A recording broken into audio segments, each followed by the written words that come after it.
चलो, हाँ रिकॉर्डिंग है ना पूरी। तुम ग्रुप में नहीं हो क्या?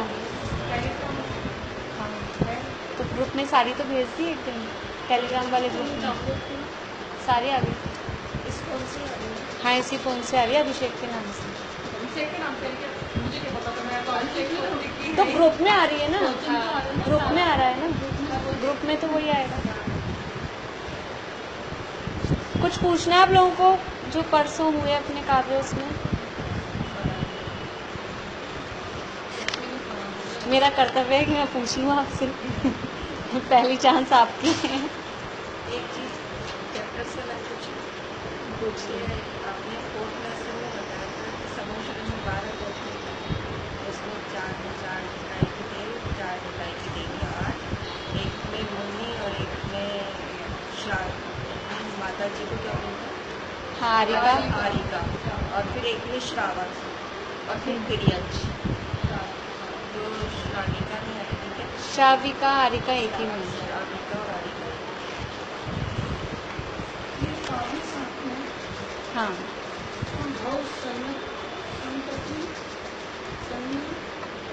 सन्निबद्धम। हाँ, सन्निबद्धम। तो क्या पूछना है? अर्थ। भव संतति यानी जन्म की जो परंपरा है, जन्म मरण चलता आ रहा है ना संसार में हमारा। भव यानी जन्म, या ये जो क्या बोलेंगे, भाव बोलते हैं, मनुष्य भाव। जैसे भाव, ये मनुष्य भाव पूरा हुआ, फिर कभी देव भाव में गए, कभी नरक भाव में गए, ऐसे ये भाव चलते आ रहे हैं संसार में। जन्म लेने की जो परंपरा है, संतति यानी परंपरा, तो ये जो अनादिकाल से हम जन्म मरण कर रहे हैं, तो ये परंपरा ऐसी चलती आ रही है। तो उससे जो कर्म बंधे हैं, सन्निबद्धम, उससे जो बंधे हुए कर्म हैं, ये संसार में हम घूम रहे हैं, उससे हमारे कर्म बंध रहे हैं। उससे जो बंधे हुए कर्म है, वो आपके स्तवन करने से, तत्संस्तवेन, आपका स्तवन करने से वो जो बंधे हुए पाप हैं, इतने जन्म जन्मांतरों के बंधे हुए पाप, भव संतति मतलब अनेक अनेक जन्मों के बंधे हुए जो हमारे पाप हैं, वो क्षणात् क्षयम उपैति, क्षण मात्र में क्षयम यानी क्षय को, उपैति यानी प्राप्त हो जाते हैं। और किसके? शरीर भाजाम मतलब शरीरधारी संसारी जीवों के।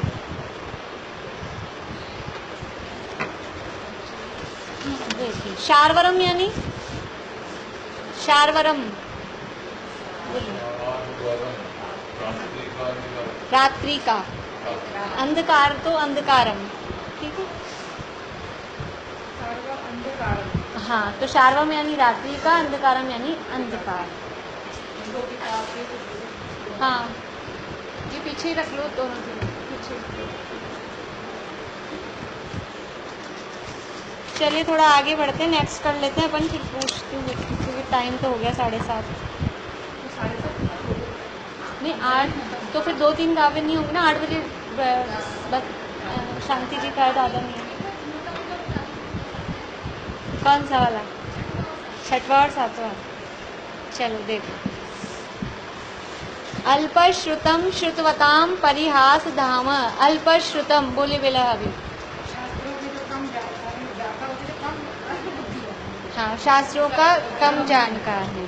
श्रुतवताम बोली मम्मी जी, श्रुतवताम। हाँ, जो शास्त्रों के जानकार हैं, विद्वान हैं। परिहास धाम, हंसी का पात्र। परिहास यानी हंसी, और उसका धाम यानी उसका पात्र, मतलब हंसी उड़ाएंगे मेरी इस तरह से। त्वत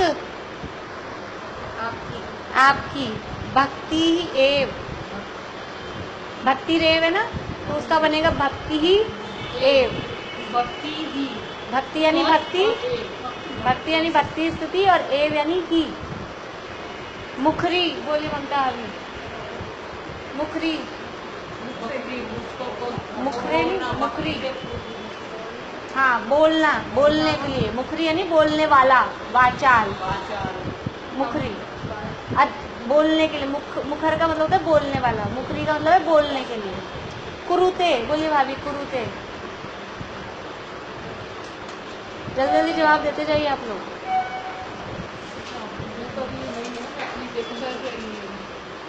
कुरुते यानी नहीं, कुरुते यानी करना, कर रही है ना। कुरुते यानी कर रही है।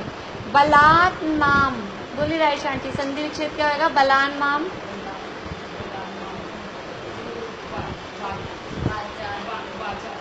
बाचाल तो हो गया ना, मुखरी। बोले आंटी हाँ, बलात् यानी जबरदस्ती, बलान माम है, उसका संधि विच्छेद होगा बलात् माम। बलात् यानी जबरदस्ती, माम यानी मुझे। तो हे भगवान, मैं अल्प श्रुत वाला हूँ, यानी मेरे को शास्त्रों का ज़्यादा ज्ञान नहीं है। बोलिए इसका पूरा अर्थ। अंकल आप बोलिए 2 लाइनों का अर्थ पूरा। मैं कम ज्ञान वाला हूँ और अधिक ज्ञान वालों के लिए हंसी का पात्र हूँ, और आपकी भक्ति मुझे जबरदस्ती छोड़ने के लिए प्रेरित कर रही है। बहुत बढ़िया। मैं अल्पश्रुतम श्रुतवताम परिहासाम है, मेरे में ज्ञान ज़्यादा नहीं शास्त्रों का, और जिनको ज़्यादा ज्ञान है वो हंसेंगे मेरे ऊपर, उनके हंसी का पात्र बनूंगा। फिर भी आपकी भक्ति ही मुझे, वे कोई पूछे जब तुम में ज्ञान नहीं है तो काहे को कर रहे हो, तो क्यों कर रहे हो? जब तुम खुद ही कह रहे हो मुझ में ज्ञान नहीं है, वो हंसेंगे, तो काहे को हंसी उड़वा रहे हो अपनी।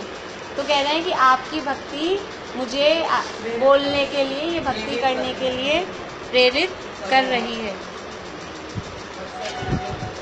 अब उसमें नीचे उदाहरण दिया है, मैं ये बता देती हूँ फटाफट। यद कोकिलः, जो कोकिल है यानी कोयल, किल यानी निश्चय से, मधौ विरौती, बोले आंटी विरौती का अर्थ? विरौती नहीं, विरौती, विरौती यानी मधुर बोलती है, पूरा नहीं होगा। विरौती यानी हाँ बोलती है, गाती है। मधुर तो मधुरम का हो गया, विरौती यानी बोलती है, गाती है। और बसंत ऋतु किस शब्द का अर्थ है? मधौ, मधौ का। तो जो कोयल बसंत ऋतु में मीठा बोलती है, वो क्यों बोलती है? कि तत् च आम्र, तत् च आम्र, उसमें आम की चारु कलिका, सुंदर सुंदर कलिका यानी उसके फूल जो आते हैं, छोटी कली। निकरेक हेतु, निकरेक हेतु का संधि विच्छेद बताइए। निकर प्लस एक प्लस हेतु, निकरेक। निकर यानी और एक यानी हेतु, कारण। तो जो कोयल वसंत ऋतु में मीठा बोलती है, उसमें वो आम की जो छोटी छोटी कलिकाएं आ रही हैं, वो ही एकमात्र कारण। वो आम की कलिकाओं को देखते ही वो बोलना चालू कर देती है। ऐसे ही आपको देखते ही आपकी भक्ति से प्रेरित होकर ये मैं भी बोलना चालू कर रहा हूँ।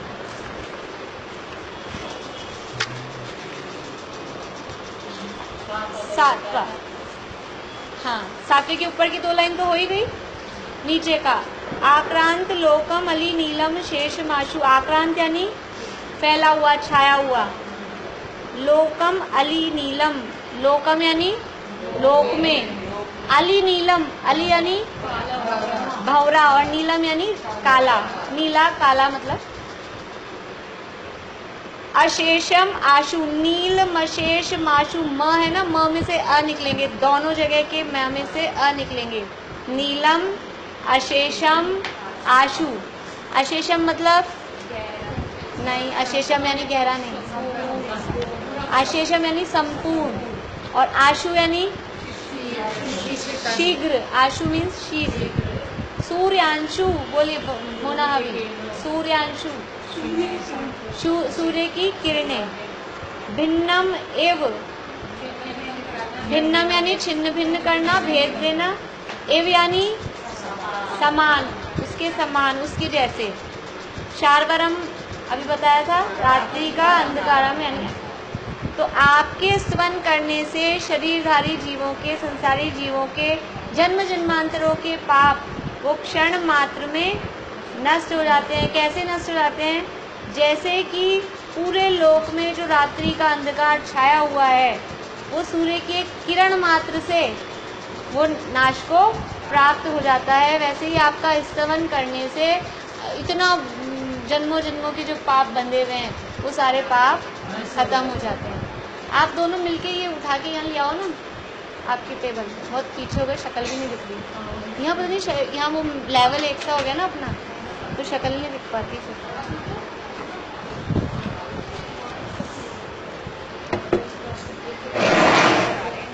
जब आपके साहब जी वहाँ का और बताएंगे क्या करना है, उन्होंने नहीं बताया, वो बोल रहे हैं उन्होंने नहीं बताया।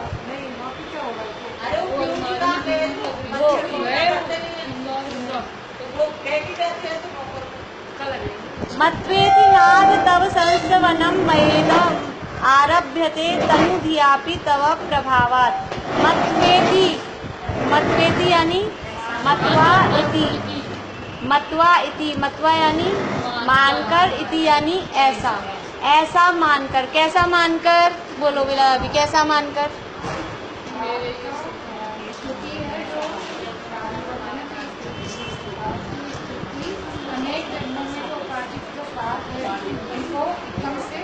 हाँ, ऐसा मानकर का मतलब है आपका स्तवन करने से हमारे भवों के पाप नष्ट हो जाते हैं, ऐसा मानकर।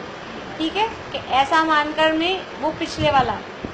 तब संस्तवनम मयेदम, कि ऐसा मानकर हे नाथ, मयेदम यानी मेरे द्वारा, तब यानी आपका, संस्तवनम यानी स्तवन, आरभ्यते, मारभ्यते है उसका मैं चल जाएगा ऊपर, मयेदम।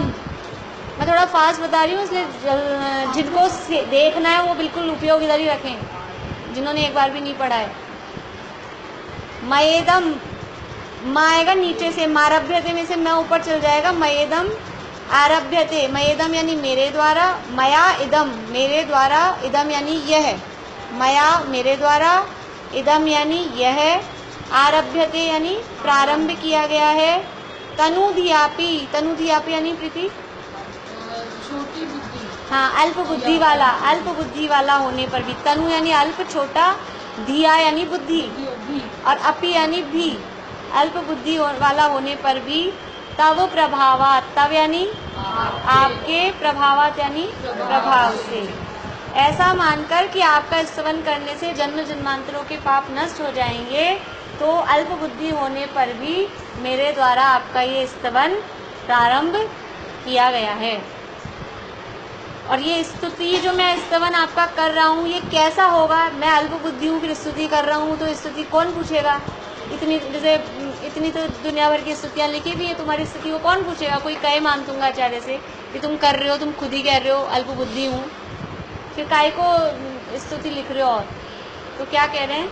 चेतो हरिष्यति सताम नलनी दलेशु, चेतो यानी चित्त, चित्त, चेतः यानी चित्त, हरिष्यति यानी हरण करेगा, आकर्षित करेगा, सताम, सताम सज्जनों के, सज्जनों के, नलनी दलेशु, नलनी दलेशु बोलिए सुशीला आंटी पीछे, नलनी दलेशु नहीं, सोनम नहीं, नलनी यानी कमलनी और दलेशु यानी उसके पत्तों पर, मुक्ता फल, मुक्ता फल यानी मोक्ष रूपी फल, मुक्ता फल का क्या अर्थ है? मोती, मुक्ता फल यानी मोक्ष रूपी फल नहीं, मुक्ता फल यानी मोती, द्युति चमक, द्युतिम है ये, द्युतिम, और उपैति, उपैति यानी प्राप्त होती है, ननु उद बिंदु, ननूद है उसमें से बनेगा ननु उद बिंदु, ननु यानी उद बिंदु जल की बूंद। तो ये मैं जो स्तवन लिख रहा हूँ, ये कैसा होगा कि ये स्तवन सज्जनों के चित्त को आकर्षित करेगा। कैसे आकर्षित करेगा? जैसे कि जल की बूंद छोटी सी है, कुछ भी नहीं है उसकी वैल्यू, लेकिन अगर वो कमलिनी के पत्ते पर पड़ी है तो वो मोती की चमक को प्राप्त होती है, मोती की आभा को प्राप्त होती है, मोती की जैसे लगती है। ऐसे ही मेरे द्वारा ये स्तवन जो किया जा रहा है आपका, क्योंकि ये स्तवन किसका है? आपका, इसलिए वो आपका स्तवन होने से वो भी सज्जनों के चित्त को हरेगा, आकर्षित करेगा। आज तो कुछ ज़्यादा ही टपक रहे हैं। अरे खुले पड़े यार सारे ये। अच्छा, रोज बंद, हाँ रोज बंद। चलो अब अगला नया करें अपन। बुलवाती हूँ मैं। काव्य नंबर 9। आस्तां तव स्तवनमस्त समस्त दोषम। बोलिए।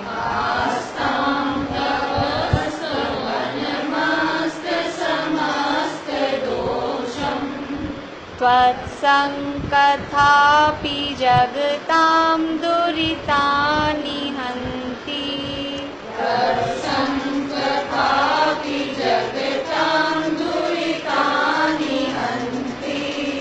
दूरे सहस्रकिरणः कुरुते प्रभैव।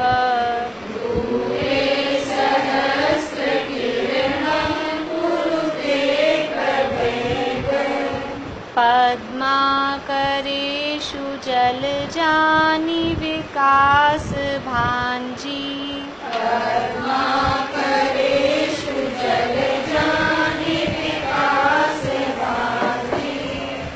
आस्ताम, आस्ताम मतलब दूर रहो। आस्ताम का शब्द अर्थ है दूर रहो। क्या दूर रहो? तव स्तवनम, आपका स्तवन, आपकी स्तुति तो दूर रहो। तव स्तवनम यानी आपका स्तवन, आपकी स्तुति। स्तवनम और मस्तनीय वो शब्द क्या है? अस्त। अस्त, अस्त, सूर्य अस्त होता है ना, अस्त। माँ जाएगा स्तवन के साथ। स्तवनम अस्त समस्त दोषम। डैश लग रहा है, ये अपन ने नियम देख लिया। यहाँ जो छपाई है, मतलब जो यहाँ जहाँ डैश लगे हैं वो शब्द जुड़े हुए हैं, उनके अर्थ इकट्ठे हैं। मतलब तो अस्त समस्त दोषम। अस्त का अर्थ क्या होता है? कौन होता है अस्त? सूर्य। अस्त मतलब वो डूब जाता है, मतलब चला जाता है, खत्म हो जाता है। एक तरह से खत्म हो गया ना आज के लिए। तो वो अस्त हो गया। तो अस्त यानी नाश हो गया।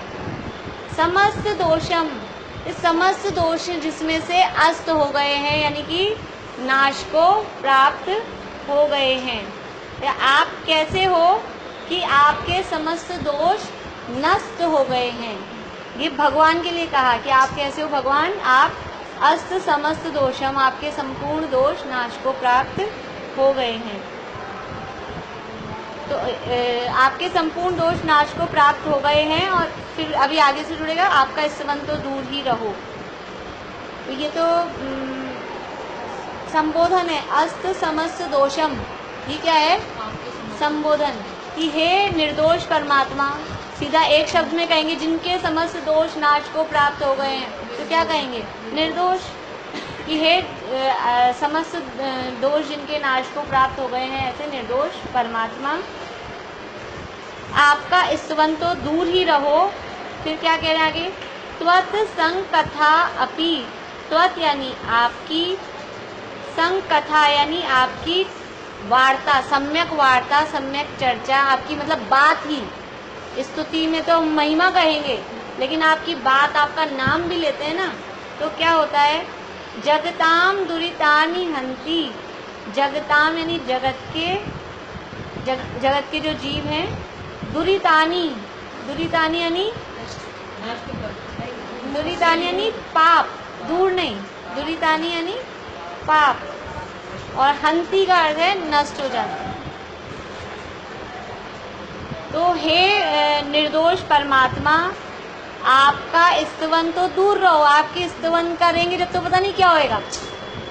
आपकी बात करने मात्र से, त्वत्संकथा अपि, आपकी बात भी मतलब आपका नाम लिया, उसमें ही जगत के जीवों के जो सारे पाप हैं वो नष्ट हो जाते हैं। आपका नाम भी हमारे पापों को नाश करने वाला है।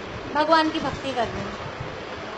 अब उसका ये उदाहरण दे रहे हैं कि कैसे हो जाता है कि तुम मेरी गुणगान गाओगे जब होंगे पाप नष्ट। हो भाई, पहले तो ये कहा कि आपके स्तवन से पाप नष्ट हो जाते हैं, था ना, पापम क्षणाक्षयम उपेति।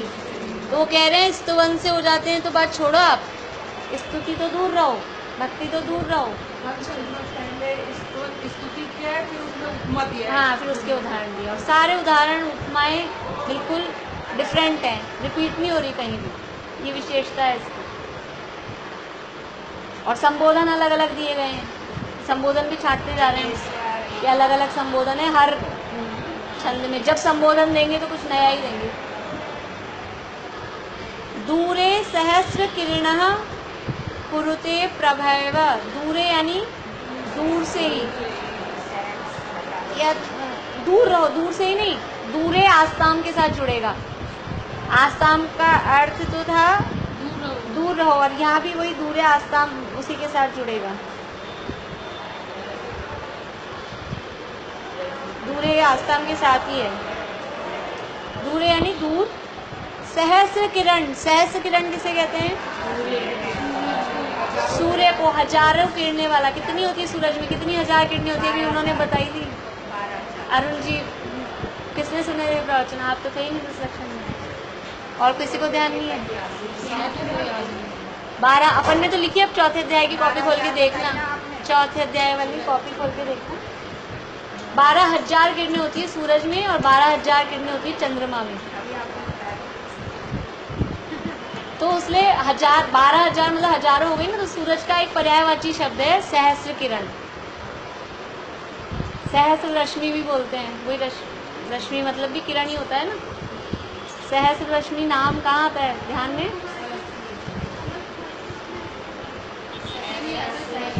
इसमें भी आता है, नहीं किसी का नाम है। राम कहानी पढ़ी किसी ने? राम कहानी में सहस्र रश्मि नाम आता है, कुछ राजा का, रावण के साथ में वो नाम। चलो कोई बात नहीं। तो सहस्र किरण यानी सूर्य तो दूर ही रहो, सूर्य तो अभी दूर रहो, मतलब ऊपर आकाश में दूर है वो नहीं, सूर्य तो अभी उगा ही नहीं, यह है दूर रहो का मतलब। सूर्य तो अभी आया ही नहीं, सूर्य तो दूर ही रहो। कुरुते यानी कर देती है। प्रभा एव, प्रभेव है, उसका संधिच्छेद बनेगा प्रभा एव। एव यानी सुशीला आंटी, कल से आप जल्दी आना, आगे बैठना, ठीक है ना? एव यानी ही, क्योंकि शब्द तो बार बार में आ रहे ना। एव यानी ही, और प्रभा यानी प्रभा, उसकी चमक ही। हाँ, पद्माकरेषु, पद्माकर किसे कहते हैं? सरोवर को बोलते हैं पद्माकर। पद्म बोलते हैं, पद्म किसे कहते हैं? पद्म बोलते हैं कमल को। और आकर मतलब उसका स्थान, आकर बोलते हैं गुणाकर। आकर का मतलब होता है उसका रहने का घर, स्थान। तो कमल के रहने का घर कौन सा है? सरोवर, सरोवर। इसलिए पद्माकरेषु यानी सरोवर। ऐसे नहीं भी बताऊं तो कोई जरूरत नहीं है, लेकिन सरोवरों में जल जानी, जलज, जलज यानी जल में जन्म लेने वाला, वो जलज, जल में जन्म लेने वाला, जलज यानी कमल। और ये है जल जानी, जानी है, ये बहुवचन है, और जानी का कोई अर्थ नहीं, जलज ही है शब्द, और जल जानी यानी कमलों को। हाँ, बहुत सारे बहुवचन में है जल जानी। विकास भांजी, विकास भांजी यानी विकसित हो जाते हैं या विकसित कर देते हैं। कुरुते ऊपर है ना, कर देते हैं, तो विकास भांजी यानी विकसित, विकसित, खिलना, जो भी आप समझो। देखो क्या हुआ अर्थ कि सहस्र किरण दूरे आस्ताम, की सूर्य तो दूर रहो, उसकी प्रभा ही, उसकी प्रभा आती है ना, सुबह सुबह सूरज उगता है, तो वो सूरज तो बहुत देर बाद उगता है, उससे पहले ही वो लालिमा आ जाती है ना सूरज की, तो उसकी वो प्रभा ही सरोवरों में कमलों को खिला देती है, विकसित कर देती है। जैसे आज सुबह प्रवचन में बात आ रही थी, वो मुर्गा बांग 4 बजे देता है, सूरज तो 5 बजे उग जाता है, 5:30 बजे उगेगा, 6 बजे उगेगा, लेकिन उसकी पहले से उनको आभास हो जाता है मुर्गे को।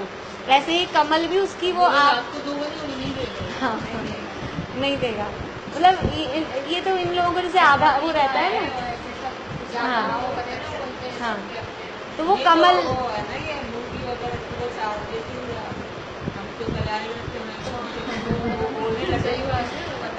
तो मतलब जैसे सूर्य तो बाद में उगेगा, उसकी प्रभा से ही सरोवरों में कमल खिल जाते हैं, ऐसे ही आपका स्तवन करने से जो न पाप नष्ट होंगे वो तो अभी जाने दो, आपका नाम लिया, आपकी बात की, आपकी वार्ता की, उसी से हमारे संसारी जीवों के पाप सारे नष्ट हो जाते। ये भगवान की महिमा में बता रहे। तुम गुण महिमा हत दुख दोष, सो तो दूर रहो सुख कोश। पाप विनाशक है तुम नाम, कमल विकासी जो रविधाम। ये वाला इसके पहले 7 नंबर वाला पद्यानुवाद और उसके साथ मिला के 9 नंबर, ये 4 लाइन का इकट्ठा लिखा हुआ था यहाँ मंदिर में। तुम गुण महिमा हत दुख दोष, आपके गुणों की महिमा कैसी है? हत यानी नष्ट कर देती है दुखों को और दोषों को। सो तो दूर रहो, वो आपके गुणों की महिमा क्या कहें, वो तो दूर रहो, अभी वो तो बाद में करेंगे। सुख पोष यानी सुख को देने वाली है, सुख का पोषण करने वाली है। पाप विनाशक है तुम नाम, आपका नाम मात्र ही पापों का नाश कर देता है। जैसे ऐसे नहीं होता है कि कहीं 2 बच्चों में किसी में लड़ाई हो रही हो, तो लड़ाई होते होते मान लो एक दब रहा हो नीचे, वो एकदम से नाम ले ले, मान लो यहाँ क्लास में हो रही हो तो भाई साहब आ गए, तो वो आपका नाम मात्र ही वो दोषों को ऊपर जो चढ़ा हुआ था ना पीटने को, उसको दूर कर देता है। तो जब वो आप आ जाओगे तब तो क्या होएगा, जब भाई साहब आ ही जाएंगे अगर, तब तो क्या होगा, नाम लेते ही तो भग जाते हैं। ऐसे ही भगवान की भक्ति जब हम करेंगे, पूरे उस आपके गुणों को एक एक को बताएंगे, तब तो पाप भागेंगे ही भागेंगे। लेकिन आपका नाम भी लिया, भगवान का नाम भी लिया, तो भी हमारे पाप दूर हो जाए। हाँ, भगवान का नाम लेंगे तो भगवान का ख्याल में आएगा कि नहीं आएगा। और जब स्तवन करेंगे तो एक एक गुण को बोल के, तो उनको गुणों को ख्याल, वास्तविक स्तुति वास्तविक भक्ति तो वही है ना, खाली मुंह से बोलना थोड़ी ना। उनके जो गुण हम बोल रहे हैं, वीत राग सर्वज्ञ हितंकर, तो वीतरागता क्या है, सर्वज्ञता क्या है, तो उपदेशीपना क्या है, वो ख्याल में आए तब। अच्छी बात भगवान की पूजन की, मतलब आर्थ ध्यान का हेतु है रौद्र ध्यान का भोग। मतलब ये लाइन, हाँ। मतलब अगर नहीं पता हो तो आर्थ ध्यान कैसे करते हैं, इतनी महिमा है कि मतलब आर्थ ध्यान का कारण है रौद्र ध्यान का भोग। पापों में आनंद मानते हैं, फिर वो पापों में आनंद किया तो उससे बाद में पाप बंद होता है, तो वो आर्थ ध्यान होता है।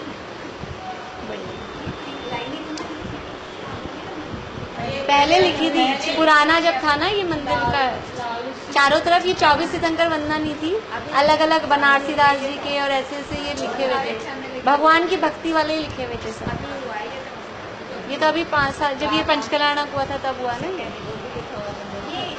हाँ, चंद्रवदन वो भी।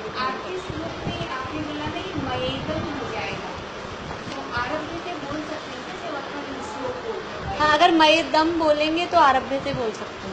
अगर मये द बोला तो फिर मारभ्य से बोलना पड़ेगा, तो उसको वैसे मये दम आरभ्य से भी बोल सकते हैं, ताकि अर्थ ख्याल में आ जाए। कुरुते यानी कर देती है, कर देती है। देखिए आगे एक इसमें पेज नंबर 47 में क्या, हाँ अर्थ नहीं पढ़ा ना, हाँ अर्थ, अन्वयार्थ। नाथ यानी हे नाथ, हे स्वामी, नहीं मेरा गलत पेज खुल गया, नहीं 9 नंबर का कर रहे हैं ना अपन, मेरा 8 नंबर वाला खुल गया। हे नाथ, आपका अस्त समस्त दोषम, निर्दोष समस्त दोषों से रहित पवित्र गुण कीर्तन। इन्होंने संबोधन नहीं दिया अर्थ में, स्तवन की विशेषता बता दी अस्त समस्त दोषम कि आपका निर्दोष स्तवन। अपन उनको संबोधन भी देख सकते हैं, और नहीं तो यहाँ पे अर्थ में स्तुति की, जो स्तवन कर रहे हैं, भक्ति कर रहे हैं, उसकी विशेषता है कि हम जो आपकी भक्ति करेंगे, ये जो स्तोत्र लिख रहे हैं, ये स्तोत्र कैसा है, ये निर्दोष है, ये समस्त दोषों से रहित है, ऐसा। हाँ, तो आप वैसे ले सकते हैं संबोधन में, मुझे तो उसी में, मैं और किताबों में और देखूंगी कैसे लिया है, अभी मत लीजिए।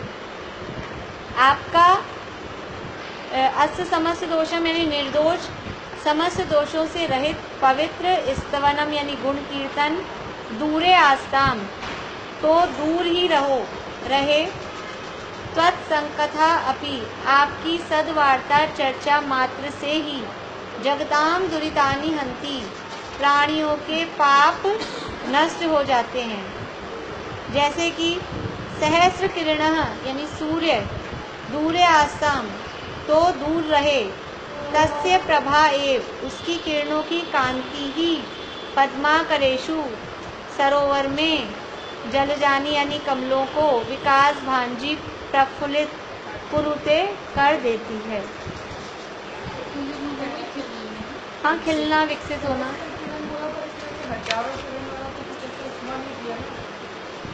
भगवान को हजारों तो गुण, वो तो सहस्त्र किरण तो सूर्य को कहा ना, इसलिए सूर्य का पर्यायवाची नहीं, भगवान से उसका ऐसा अर्थ जोड़ने वाली बात नहीं। अर्थ जोड़े तो सूर्य में सहस्त्र किरण है, हजारों किरण है, आप में अनंत गुण है। आपके अनंत गुणों की बात तो हम कर ही नहीं सकते। इंद्र 1008 नामों से स्तुति करता है, वो भी अपने मतलब समझ लो सामर्थ्य से बाहर है कि अपन 1008 नाम कह पाते हैं, वो भी अपने से पॉसिबल नहीं है। तो वो तो दूर रहो, खाली नाम आपका लिया, उसी से हमारे पाप नष्ट हो जाते हैं। जैसे आप और दीपक भैया मिलने गए थे ना हमारे अम्मा जी से, जब बोल के आए थे आप उनको, बस आप तो अरन सिद्धि बोलते रहा करो और कुछ नहीं। तो भगवान का नाम ही अगर मुंह में चल रहा है, मुंह में मतलब मन में चल रहा है ऐसे, तो ही पाप दूर रहेंगे।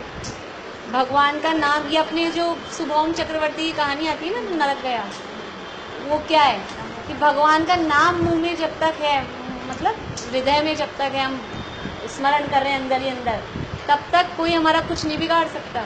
उसी कहानी से पता लगता है। कहानी पता है थोड़ी बहुत सबको ख्याल में नहीं? वो एक उसका मतलब इतनी शॉर्ट में समझ लो कि वो उसका कोई पूर्व भाव का बैरी था, वो देवयंतर देव बन गया था और उसको मारना था उस चक्रवर्ती को। तो वो उसको मारने के लिए भयंकर समझ लो लवण समुद्र के बीच में ले गया और उसमें खूब, उसने व्यंतर देव था तो शक्ति तो थी, उसने खूब तूफान उछाला कि अभी डूबने वाली है नौका। तो वो क्योंकि जैन धर्म का अनुयायी था तो नमोकार मंत्र बोल रहा था, जो भी हो भगवान का नाम ले रहा था, अंदर आनंद से बोल रहा था।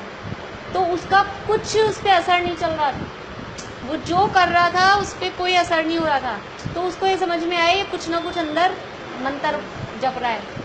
तो उसने कहा कि मैं तेरे को बचा सकता हूँ। अब वो तो डर तो रहा ही था कि हाँ बचाओ, कि तू जो ये बोल रहा है ना मन में, उसको पैर से लिख और पैर से ही मिटान पानी में, वहाँ नाव में का कागज में कुछ, पानी में ही पैर से लिख दे और उस पर पैर चला दे, ये जो तू बोल रहा है। तो वो उसने इतनी अकल नहीं लगाई कि इसके कारण तो मैं बच रहा हूँ, और उसने देखा कि ये बचा लेगा मुझे ऐसा करने से। पैर से लिख, पानी में क्या फर्क पड़ता है, पानी में कौन सा टिकता है वो। तो वो मिथ्यात्व में नरक जाना था ना, मिथ्यात्व में आई जाता। तो पैर से वो लिखा भगवान का नाम, नमोकार मंत्र जो भी हो, अनंत, और पैर रखा उस पर, मर के नरक गए। और उसने वहाँ डुबो दिया, और मतलब उसने तो वहाँ डुबोया, मर के नरक गए। तो भगवान का नाम जब तक मुंह में है तब तक कोई बाल बाका नहीं कर सकता। और भगवान का अभिनय की तो पाप हावी हो जाता है।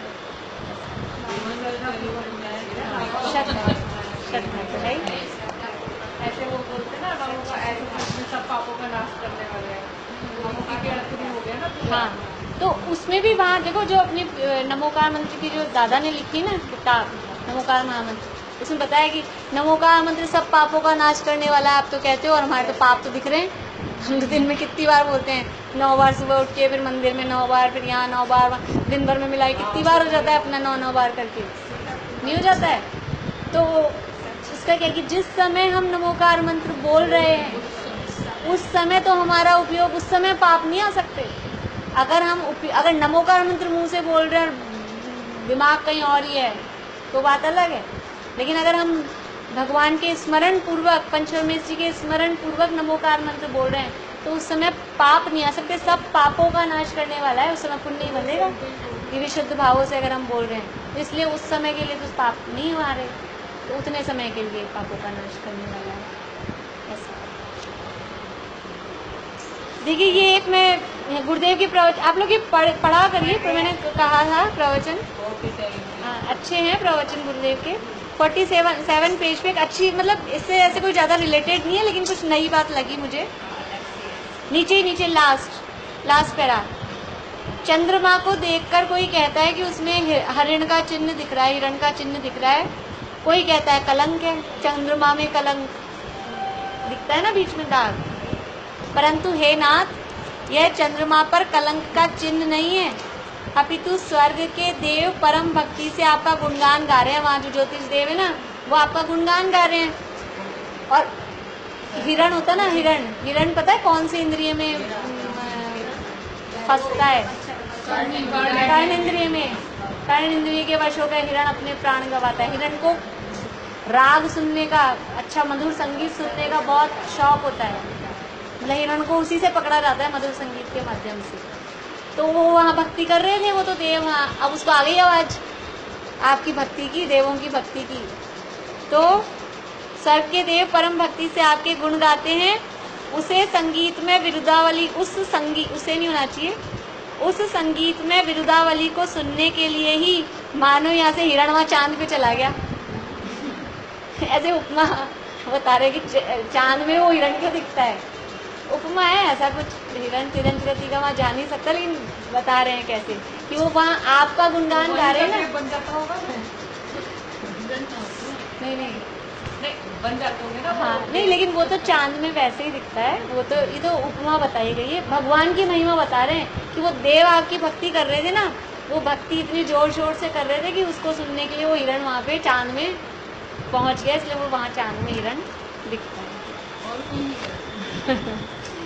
उसी को भक्ति का शौक है। चलो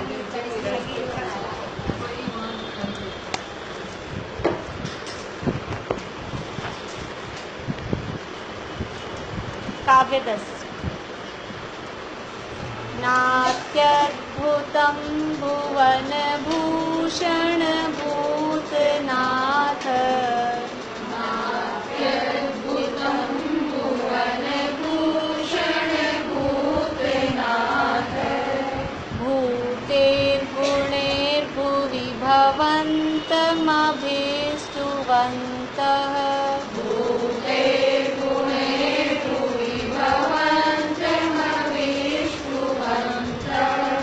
तुल्या भवन्ति भवतो ननु तेन किं वा, तुल्या भवन्ति भवतो ननु तेन किं वा, भूत्याश्रितं य इह नात्मसमं करोति, भूत्याश्रितं य इह नात्मसमं करोति, न अति अद्भुतम नात्यद्भुतम, न अति अद्भुतम, न यानी नहीं, अति यानी अति बहुत ज़्यादा, बहुत ज़्यादा, अद्भुतम आश्चर्य, भुवन भूषण, भुवन यानी 3 लोक के, भूषण यानी आभूषण, ये संबोधन है। हे भुवन भूषण, हे 3 लोक के आभूषण, यानी 3 लोक की शोभा किससे है? भगवान से। आभूषण से शोभा होती है ना, तो 3 लोक की शोभा, यानी 3 लोक में सुंदरतम पदार्थ कौन है? भगवान है। भूतनाथ, ये भी क्या है? संबोधन है। भूतनाथ कौन है? भूतनाथ अमिताभ बच्चन। ये तो यहाँ तो बड़े बड़े बैठे हैं सब। पीछे वालों को समझ में आ गया। भूतनाथ एक पिक्चर का नाम है, देखी होगी अमिताभ बच्चन की। सुनीता आंटी को भी पता है, फिर तो कोई बात नहीं।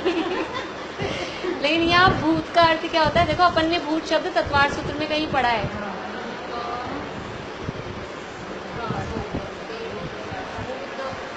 हाँ, देवों के प्रकार में है, लेकिन यहाँ वो अर्थ नहीं है। अच्छा, ख्याल में तो है, व्यंतर देवों के प्रकार में है, पर वो नहीं है। हाँ, पर सूत्र बता सकते हैं कोई? 6ठे अध्याय का है। भूत वृत्ति अनुकंपा दान सराग संयम आदि योग शांति शौच नीति सद्वेदस्य, साता वेदनी कर्म के आश्रय के कारण। भूत, भूत यानी प्राणी मात्र, तो भूतनाथ यानी है प्राणियों के नाथ, प्राणियों के आधारभूत स्वामी।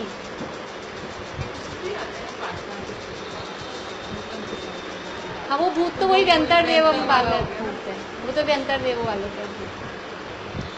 तो हे विश्व के आभूषण, तीन लोक के आभूषण स्वरूप परमात्मा, और हे भूतनाथ, हे जगन्नाथ लिखा है इसमें, तो हे प्राणियों के नाथ होना चाहिए। भूत यानी प्राणी होता है जी। ये हो गया भूते है गुणे है भुवि, भूते है यानी विद्यमान, भूते र है ना, र के विसर्ग बनेंगे इसमें, भूते है गुणे है भुवि, भूते यानी भूत यानी विद्यमान, सद्भूत असद्भूत, थोड़ा नया पढ़े हैं आप लोगों ने, नाम सुने ना? हाँ, समय सार नाटक में पढ़े, नए चक्र में सुनते ही अपने प्रवचनों में आते रहता है सद्भूत नय असद्भूत नय। तो भूत का अर्थ होता है विद्यमान, होना, भूत का मतलब होता है होना, होना मतलब विद्यमान। गुणे, गुणे यानी गुण, भुवि, भुवि, भुवि किसे कहते हैं? हाँ, भूमि या पृथ्वी, भुवि यानी पृथ्वी पर। भवंतम अभिष्टुवंतः, भवंतम अभिष्टुवंत है, दो शब्द हैं, भवंतम अभिष्टुवंतः। भवंतम यानी आपकी, भवंतम आपकी, अभिष्टुवंत है, अभिष्टुवंत है यानी मतलब आपकी स्तुति करने वाले व्यक्ति, आपकी स्तुति करने वाले पुरुष, व्यक्ति लिख सकते हैं, स्तुति करने वाले पुरुष या व्यक्ति। हाँ जी। तो हे तीन लोक के आभूषण स्वरूप परमात्मा, हे प्राणियों के नाथ, इस पृथ्वी पर आपके विद्यमान गुणों के द्वारा आपकी स्तुति करने वाले, ये भी नीचे वाला अर्थ और आएगा, सुनिए, इसमें भी पूरा नहीं हो रहा है। अभिष्टुवंत है, तुल्या भवन्ति भवतो ननु तेन किंवा, तुल्या भवन्ति भवतो, तुल्या यानी समान, तुल्या यानी तुल्य समान, भवन्ति हो जाते हैं, भवन्ति यानी हो जाते हैं, भवतो है, भवतो है लेकिन वास्तव में वो शब्द क्या है? भवतः, भवतः यानी आपके, भवतः तुल्या भवन्ति, आपके समान हो जाते हैं। ननु, ननु अपन रिसर्च करनी हो ना, इसमें ननु शब्द कितनी, ये तो करते रिसर्च में, और क्या होता है ननु शब्द कितनी बार आया है, खलु शब्द कितनी बार आया है, अपी शब्द कितनी बार आया है, ऐसे निकालते रहो। तेन यानी उससे, ननु यानी निश्चय, तेन यानी उससे,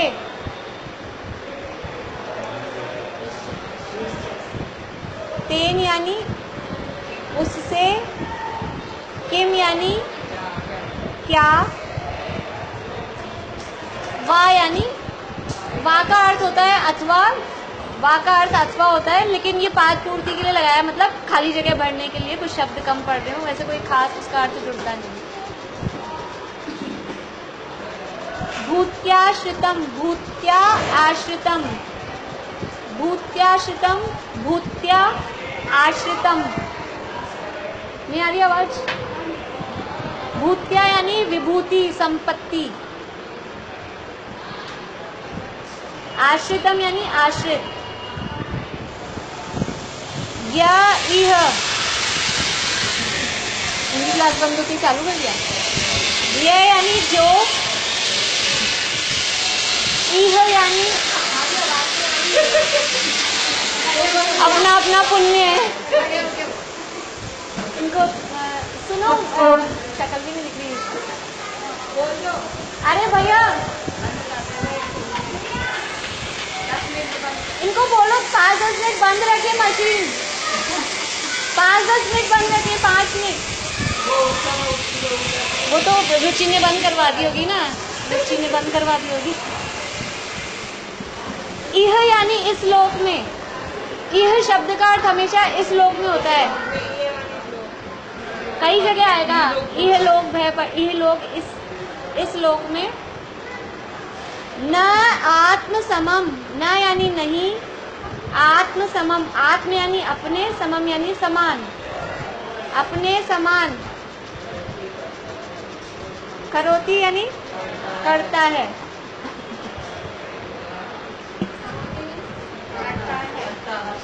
करता है, करता है। देखिए अर्थ देख लेते हैं फटाफट, अभी टाइम भी हो गया। हे भुवन भूषण, हे भूतनाथ, आपके जो भूत गुण है, विद्यमान गुण हैं, उस पर उन गुणों के द्वारा पृथ्वी पर आपकी स्तुति करने वाले पुरुष आपके तुल्यास भवंती, आपके समान हो जाते हैं। इसमें न अति अद्भुतम, इसमें कोई आश्चर्य नहीं है।